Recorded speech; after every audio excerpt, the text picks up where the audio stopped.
empleyado, hindi pa po pumapasok ang sahod ko ng kinsenas katapusan, nangungutang na po ako ng pamasahe sa kapitbahay. Hindi ko na alam kung ganun din po kayo na-realize nyo yung ganung klaseng sistema. Paulit-ulit hanggang sa umabot na 9 na taon. Pero hindi ko pa rin po natapagtanto na may something wrong. Merong parang mali sa sistema. So, napag-isipan ko po na mga ibang bansa, naging OFW po ako. Naging domestic helper po ako. Sino po dito ang ng ibang bansa din? Sino nakapag-relate po? So, sa ibang bansa, meron din pala mga ilan-ilan. So, sa ibang bansa po, doon ko po natikman ang hirap. Hirap ng buhay. Kung dito sa Pilipinas, nagagawa natin kumain ng masarap, pero sa ibang bansa, hindi po. Kakain ka lang po doon ng noodles.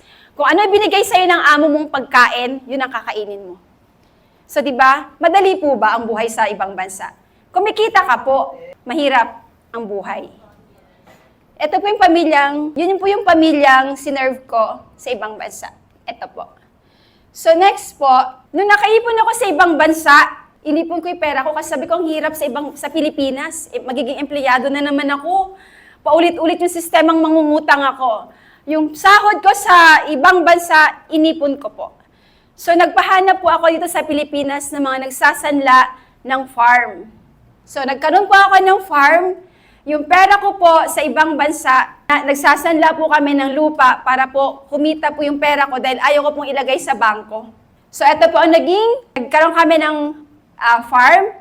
Ang aming pinapatanim is palay at saka sibuyas. Ayan po. Sa Nueva Ecija po yan. Naging online seller din po ako nung bumalik na po ako galing sa ibang bansa. Dahil siguro 3 years lang po ako sa ibang bansa. So, naging online seller ako, nagkaroon po ako nadagdagan po ang aking business. Nagkaroon po ako ng gowns rental. And, nadagdagan po ng laundry shop. Yan po yung aking mga pag-aari. So, maganda po ba ang aking naging accomplishment? Ito po, sabi nyo, yes po Mamaya, titingnan natin kung maganda yung accomplishment ko. So, nitong year na to, last year, 2025, October. So, ito yung traditional business ko as entire. Yan, yung Shopee, TikTok, kasama po ako dyan. Rehistrado po ang aming, baka sabi nyo, kami po hindi rehistrado.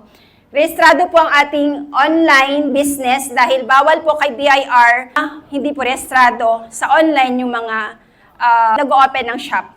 So, kaya po lihitimo po siya. So, after that, last year, October, hindi ko hinanap si iFern Pusa siyang dumating sa akin. Siguro binigay na rin ng Diyos para makilala ko si iFern. Pusa siyang dumating. May yung aking upline, Sir Jeff Lumactod, siya ang nagpakilala sa akin sa iFern. May tinitinda po akong produkto mula kay Madam Kim, pero hindi ko alam kung ano yung mga produktong binibenta ko. Kasi meron po akong binibenta mga beauty products. Kasi nagsa-sideline pa po ako aside doon sa aking literal na business.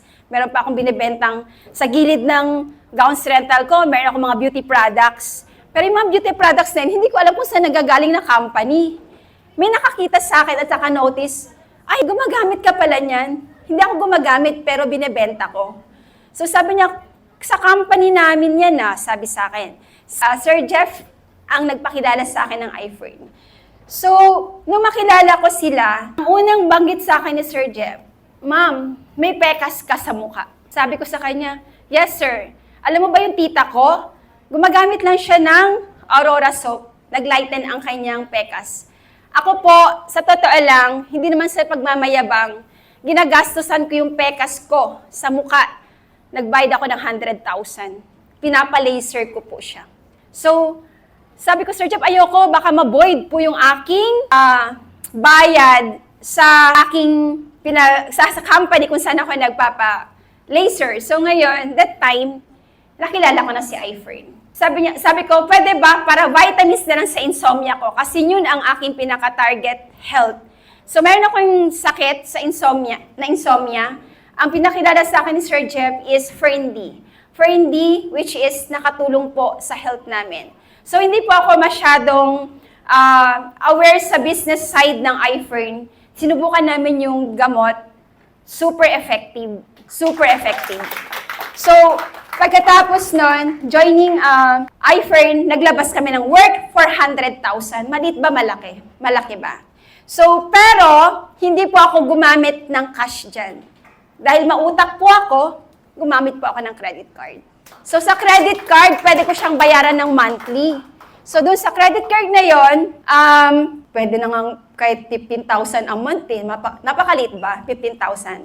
So doon, nag-start na ako mag-join ng empleyado, sumasahod ng 9,450, 9 na taon. Ginawa ko yan. Tama po ba na, ibalik ko lang po ha, 9,400. Alamang maliit. Sumunod, nagbamba sa 32,000 a month. Malaki, maliit. Siguro sabihin niyo malaki na. Business, 20,000 below, pero 6 months ko siyang bubunuin. So, ibig sabihin, 111 pesos per day. So, para kung mas malaki pa sahod ng anak ko, baon. Next, kung titingnan ninyo, sa akin naman, laundry shop, 38,000 a month. Pero, tingin ko maliit pa rin yan. Kasi, sa iFern, kumita na ako ng gato kalaki. So, in short period of time, isipin nyo, 2 buwan, ilan, halos kalahating milyon, pero yung kinita ko sa, ang tawag na to, sa mga literal na business ko, ilang taon kong binuno. Next. So, ito na yung naging journey namin. So, nag-alok na rin kami ng iFern because effective siya. Hindi dahil sa business, dahil maganda ang produkto ni iFern. Hindi dahil sa business. Next. Ito po ang katibayan na may nakuha na po akong mga cheque. Kasama po yung family ko. Silang lahat. Family ko po nakatanggap na po ng cheque sa iFern. So, eto po, isa rin po yan. Merong 26,000, bala na kayo magbasa. So, brief lang para di kayo mabore. So, kailan natin umpisahan? Sa mga bago dito, sana na-inspire kayo. Wow! Umpisahan na natin, wag na tayo magdalawang isip. Kung ang akala nyo na-scam kayo dito, ngayon, yan din ang naunang naramdaman ko nung ako'y nandito. Ngayon, papakilala ko sa inyo ang company ng iFern. It's because kailangan nyo malaman kung gaano siya ka-legit, gaano siya ka-stable na company. Ang ating company ay may 2 building, A and B. Nandito tayo ngayon sa Academy, sa Building B, sa mga bago. Yung una po, sa kabilang building, nandun po yung A. Dito po tayo nagte-training sa B. And meron din po tayong branch sa ibang bansa, sa Dubai. So tayo nandito ngayon sa Pasig. Meron din po tayong warehouse since kanina. Meron po tayong, di ba nagpunta tayo sa ating warehouse, sa mga bago. Nag-tour tayo doon. So si iFern, pinapakilala niya po yung mga pag-aari niya, which is magiging partner kayo soon sa mga bago. So kung kayo na may problema, totoo ba? Ayan ang mga lisensyang pinapakita natin. Na ibig sabihin, rehistrado si iFern. Siya isa sa mga pinakamalaking nagbabayad ng tax dito sa Pasig. At nais ko ipakilala sa inyo at proud kaming lahat na partner ng iFern, lalo na sa mga bago, ang ating President at CEO. Siya po ay may mababang loob. Siya po ay graduate ng BS ComSci at mentor din po siya ng negosyo. Go Negosyo. Pasensya na po kayo. First time ko rin po dito eh. Sorry. Siguro basahin na lang po ninyo at soon makikilala nyo pa siya na mas magaling. Next, Madam Kim, ang kanyang partner, si Madam Kim. And awarded din po pala si Sir Tom sa ating People's Asia pala nakuha din siya, na-feature din siya. Next, ito yung sa Go Negosyo na mga kung saan siya na-featured. To make it short and brief, ayan, mga awards ni Sir Tom na nakuha. Tomani Talks, meron din po siyang magazine. And yon, award and recognize po ang ating president. So, ito ang isa sa mga katibayan na picture na to, kumuha po ng award ang ilan sa mga kasamahan natin at partners natin sa Japan last year.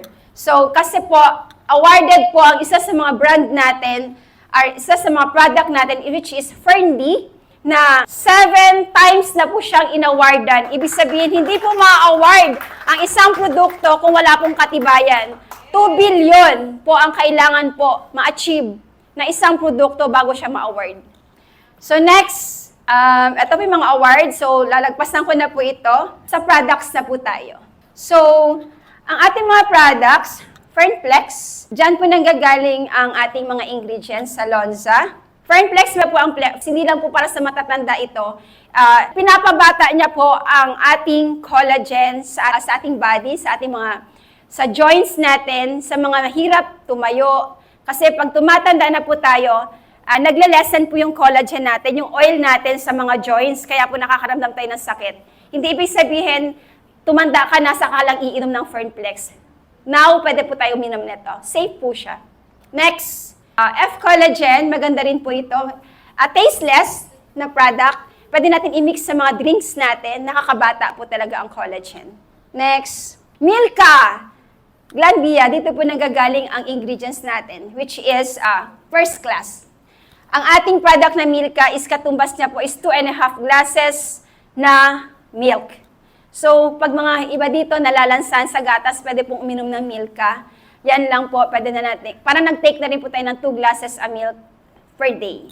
Next, yan po sa DSM, which is kilalang-kilala po sa masusing pagpili ng ingredients. So, hindi tayo basta-basta naglalagay ng ingredients sa mga produkto natin. Galing po na ibang bansa, from Switzerland and Japan po ang mga ingredients natin. Kaya hindi po putyo-putyo natin. Hindi tayong mahihiyang mag-alok ng produkto natin. So, ito yung mga kasama ni Sir Tom na nagpunta na ibang bansa. World class po ang produkto ng iFern. So, ayan po, baka nag-alala tayo. Ito po yung selyado, seal po ng ating mga produkto. Sa mga Muslim nating mga kapatid dyan, baka may mga Muslim tayo maaalok, sabihin po natin halal din po ang ating produkto. So next, Ferndy, sa mga first time dito na hindi alam ko ano ba yung vitamin D, kasi hindi naman lahat educated, mayroon tayong ma-encounter na hindi marunong, Ferndy na sinasabi mo dyan. So Ferndy, as vitamin D galing sa sun, pero i-elaborate ko lang. Si Ferndy po kasi kaya niyang magpagaling ng cancer, psoriasis, diabetes, hypertension, stroke. So, tinatawag siyang miracle pill. Next. Yan. Binuboost niya rin yung ating immune system. Tutulungan niya rin po na mag-absorb ng mas faster ng calcium. Pag uminom po tayo ng gatas, mas mabilis po nating ma-absorb ng body natin dahil po sa health po ng Ferndy. Next, FD3X, ito po ay times 3, faster ang effect sa ating body. Ferndy din po siya, pero times 3 po siyang faster na na-absorb ng ating katawan, mas mabilis ang epekto. Vitamin E, ito po yung kalaban natin sa market is yung Myra E. Made of sunflower oil. Sa sunflower oil, mas mabilis ma-absorb ng body natin ang oil kaysa sa soybean. So next, nakakatulong pala si Ferndy sa mga lalo sa dito, yung nasobrahan at kinulangan, possible po tayong magkaroon ng prostate cancer. So, hindi lang po maganda si vitamin E sa skin natin, maganda rin po siya sa eyesight. So, next natin na product, bilisan ko lang po guys para at least kahit pa paano, hindi kayo mabore doon sa ating pinag-uusapan kasi medyo boring. Next, hindi ba? Ito talaga ang gusto ng mga lalaki. Yan. Ito talaga gusto ni Ses. Ito, Fern Active. Kasi po, isa sa mga vitamins ni iFern, lalo na sa mga lalaki, no? Nagiging active daw kasi meron daw ito natural Viagra. Be, natikman mo na to? Ano ba? Para proven and tested, no? 24 hours, grabe. Ang asawa ko ang uminom, ako ang lumigaya. Wow! Sige, palaklak nyo sa asawa nyo. Promise. Next. Ito yung ingredients ni Fern Active. So, very natural yung ating mga ingredients na inilalagay, no? So, piling-pili at susing-susi ng ating kumpanya. Milka, as I said, calcium, magaling si Milka sa atin. Lalo na sa mga babae na nireregla pa. Kasi isipin nyo po, tayo po, madalas po tayo pag niregla po tayo, kasama po dun ang calcium na naalis sa katawan natin. So, kailangan po natin uminom ng gatas. So, hindi ka naman mahilig uminom ng gatas, inom ka ng Milka. Para po, mapalitan po yung calcium na nawala sa atin. Next, Ito ang pinakagusto ng mga tao ngayon, kape. Ang maganda sa kape natin, non-acidic. So, pwede po sa lahat. So, yung mga acidic, pwede uminom nito. At dito po nilagay ang vitamin C natin. So, may vitamin C po siya. Para sa mga nakakalimot uminom ng vitamins, nandito po nilagay ni iFern. Meron siyang vitamin B1, B2, B3, B6, and B12.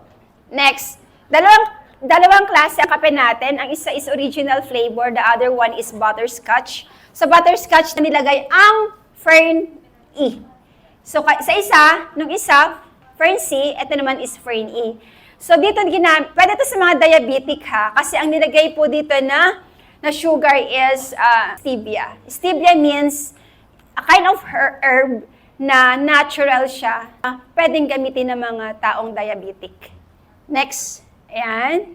Ayan, stevia. Sabi ko nga kanina. Pang-sweetener niya. Burnplex, as in, na-mention ko na po kanina na tungkol sa collagen po.